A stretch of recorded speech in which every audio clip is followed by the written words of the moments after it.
Alors, salut à tous. Euh, Nous allons voir comment activer le logiciel Mountains, que ce soit pour une utilisation gratuite ou pour ceux qui ont acheté une licence et qui ont un code d'activation. Donc, nous allons voir la démarche pour les deux cas. Il y a les étapes communes et maintenant les particularités lorsqu'il faudra terminer l'activation. Donc, il y a déjà une vidéo d'activation qui existe, qui guide les uns et les autres, mais vu les retours qu'on a, les difficultés que les gens rencontrent toujours, on va mettre un accent sur des passages que les gens ont tendance à sauter ou à ne pas suivre correctement pour apporter des précisions et insister là-dessus. La première des choses, c'est déjà télécharger le logiciel et l'activer. Lorsque vous allez l'ouvrir, lorsqu'il n'est pas activé, il va directement vous ouvrir la fenêtre ActiveX que vous voyez là. Alors, ça peut aussi arriver que la grande fenêtre principale ait caché la fenêtre ActiveX, un peu comme ceci. Donc du coup, on a des personnes qui disent tout le temps qu'elles ne parviennent pas à voir la fenêtre ActiveX.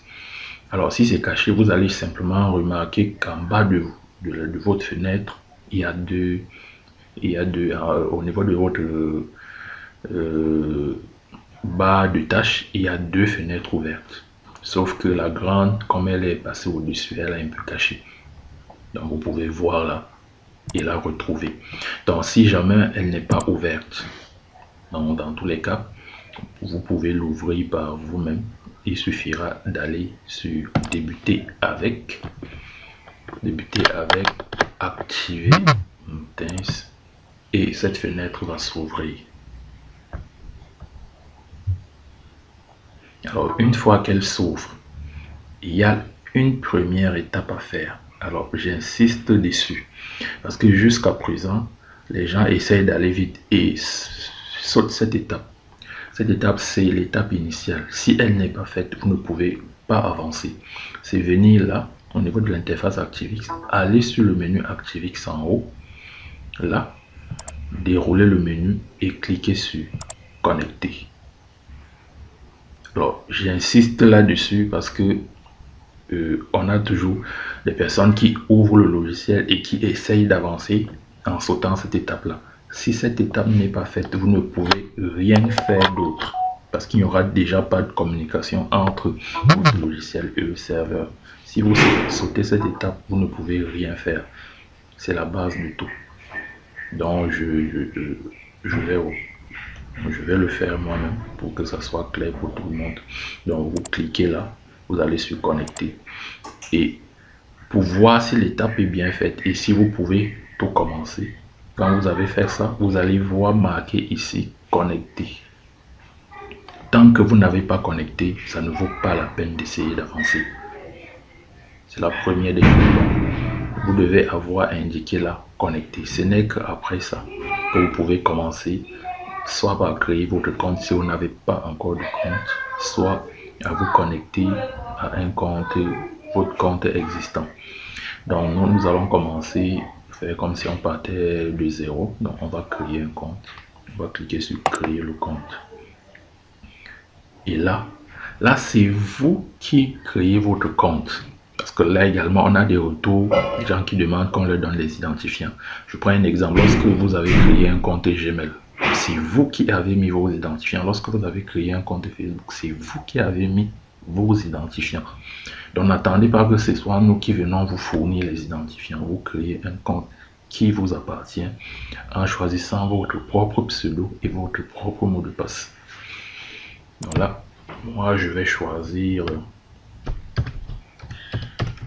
Mountains 03. Alors, je choisis Mountains 03. Ça ne veut pas dire que vous devez choisir Mountains 03. J'insiste là-dessus, c'est vous qui choisissez votre pseudo. Et si vous choisissez un pseudo, ça ne marche pas. Sachez que il est déjà utilisé par quelqu'un d'autre. Vous pouvez décider de changer de pseudo ou alors d'ajouter simplement un chiffre devant. Je prends un exemple. Si je prends par exemple Albert et que Albert, j'essaie de soumettre, ça ne passe pas. Alors, quelqu'un d'autre qui utilise Albert, vous pouvez simplement changer ou mettre Albert 02, Albert 1, Albert 3. Bref, de façon à ce que ça soit unique.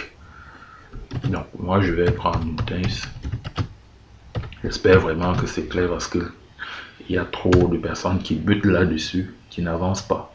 Donc, je vous dis, prenez l'exemple sur les autres comptes que vous avez l'habitude de créer dans les réseaux sociaux. C'est vous qui choisissez vos identifiants, vos mots de passe, et tout ce qui va avec. Donc, moi, je vais choisir également mon mot de passe. Je ne vous dirai pas mon mot de passe. Alors, vous devez veiller également à ce que les deux mots de passe correspondent. Parce que si vous mettez une chose en haut et vous mettez l'autre en bas, ça ne passera pas. C'est l'informatique et c'est très précis. Il y a un contrôle de mot de passe pour s'assurer que vous avez vous-même retenu le mot de passe que vous saisissez. Donc, il faut. Ensuite, vous choisissez l'indicatif de votre pays.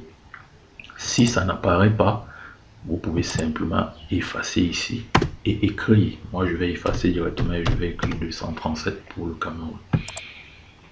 Et là maintenant, je mets la suite.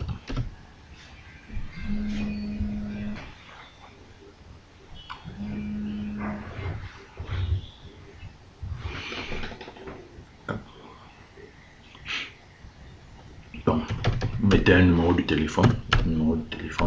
Une fois que c'est fait,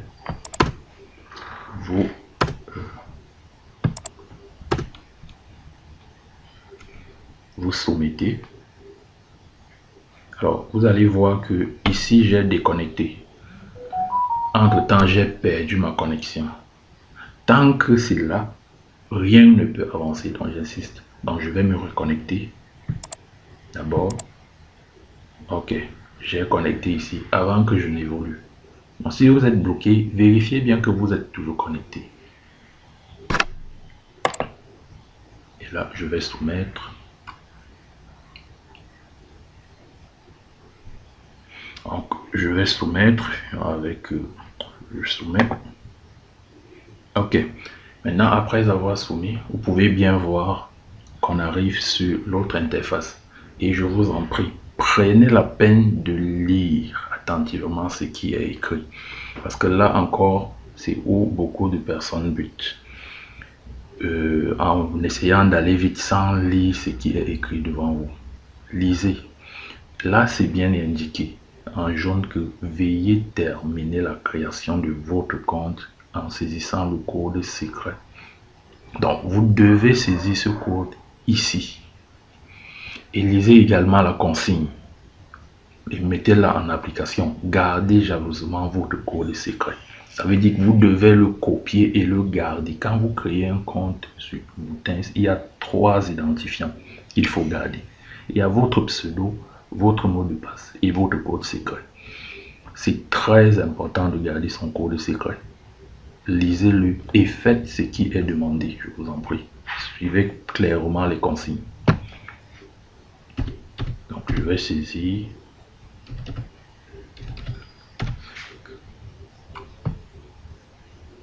Et je vais soumettre. Vous voyez que là encore ça insiste.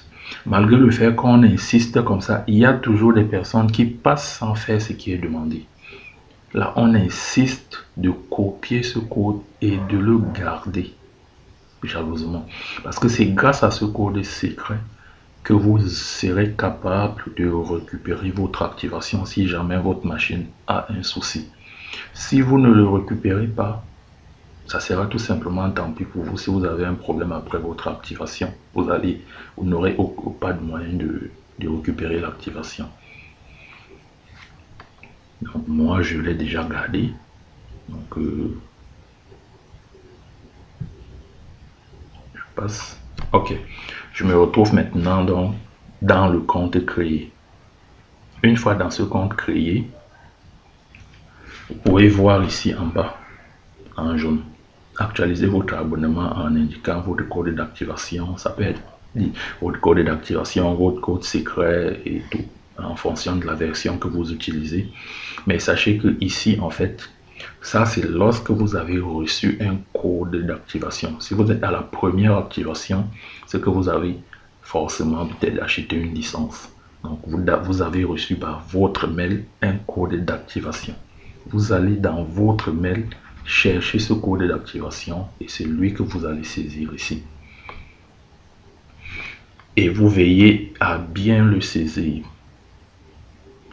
De préférable, c'est préférable même vous copier, vous venez coller en évitant les espaces. Donc, maintenant, dans notre cas, nous allons faire une utilisation gratuite, simplement. Donc, on n'a pas de code. Vous pouvez simplement donc voir ici au-dessus, c'est indiqué là, utilisation gratuite. Donc, vous obtiendrez une utilisation gratuite de 7 jours pour pouvoir vous familiariser déjà avec le logiciel et essayer de voir surtout de savoir que c'est quelque chose de sérieux et c'est quelque chose de très professionnel. Donc voilà, afin de le tester un peu. Donc, nous allons obtenir l'utilisation gratuite. Pour ceux qui ont des codes et qui sont en train de faire l'activation de leur code qu'ils ont reçu, vous pouvez directement saisir le code là en bas et cliquer sur OK. Nous, on va simplement cliquer sur utilisation gratuite. Et là, voilà, on vient donc d'activer nos 7 jours d'utilisation gratuite du logiciel. Donc, je dois signaler que l'utilisation gratuite ne s'obtient qu'une seule fois par ordinateur. Donc,